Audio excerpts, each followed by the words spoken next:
In many societies, death is treated as something to delay, preserve, or emotionally hold on to. But in Hindu traditions, death is understood very differently. In Hinduism, the body is not the focus, the soul is. According to Hindu belief, the soul, known as the Javatman, is temporarily housed within the body. Death marks the moment when the soul must be released so it can continue its journey.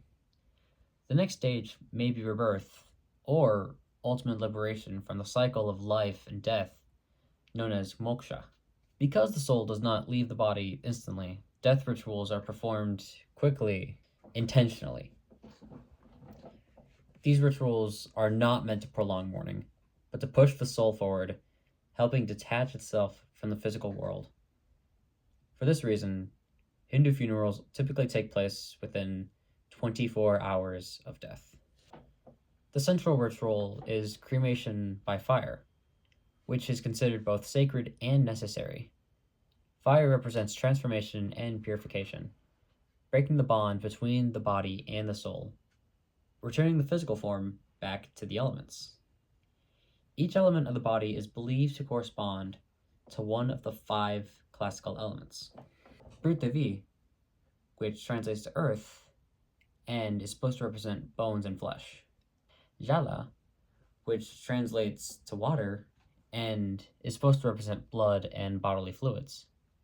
The Agni, which translates to fire and is supposed to represent body heat and metabolism. The Vayu, which translates to air and is supposed to represent breath and movement.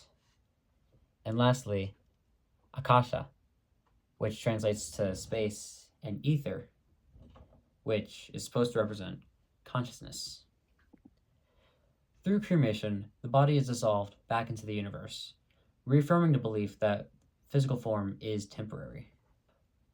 One of the final ritual acts involves the symbolic breaking of the skull, which represents the final release of the soul from the body. While this may seem intense from an outside perspective, within Hinduism, it is seen as essential for duty and compassion. Preserving the body would only delay the soul's progress. Mourning practices in Hinduism are structured and time-bound. Rather than extended emotional grief, families focus on fulfilling their ritual obligations, ensuring that the soul's transition is completed properly. In this way, death is treated not as chaos but as responsibility. Sociology helps us understand why death in Hindu tradition is framed this way, through these sociological perspectives. Structural functionalism. Structural functionalism views society as a system whose parts work together to maintain community. From this perspective, Hindu death rituals provide a clear structure for responding to loss. By emphasizing duty, ritual timing, and religious obligation, these practices prevent uncertainty and emotional paralysis during death. The quick cremation, prescribed mourning periods, and communal rituals ensure that families know exactly what to do. This standardization reinforces religious norms, social stability, and continuity across generations. Conflict theory focuses on power, hierarchy, and social organization. Traditionally, Hindu death rituals have been shaped by caste, gender roles, and religious authority. For example, such as lighting the funeral pyre have historically been restricted to specific family members, often male heirs. Access to sacred spaces, priests, and ritual resources can vary class to class. At the same time, modern India shows that these practices are being challenged and built upon, with women and marginalized groups increasingly participating in rituals once denied to them. This highlights how death rituals are not only spiritual, but also deeply embedded in social power and structures. Symbolic interactionism.